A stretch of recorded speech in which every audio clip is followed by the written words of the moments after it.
Hello, I'm going to be showing you what comes in the Verbs Madlibs style grammar stories.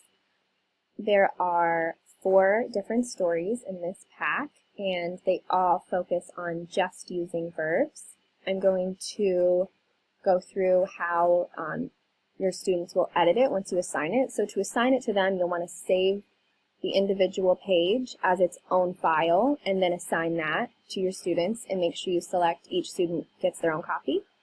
And then they will receive something that looks like this, and each one that says verb is a text box, so they will just click it and they will type in a verb. So I'm going to read the story as I type in my verbs.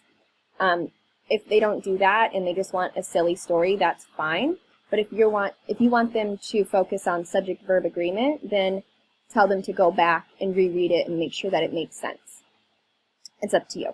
All right, so here we go. This is called a cave. Ben is walking in the woods. He looks up and sees a cave. The cave is big and dark. Ben wants to know what something inside of it, what lives inside of it.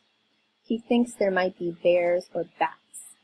He can hear something inside making a sound. Ben is scared, but he walks inside. He sees 2 big eyes. He hears a low growl. He turns on his flashlight. He sees a brown bear. He runs home so fast. And then they would be done. Now, if they didn't go through and read the way that I did and they just put things in, they might have written, Ben is walk in the woods, and then they would go back and they would have to correct it so there's subject-verb agreement. But that's it. Hope you enjoy it. Thanks.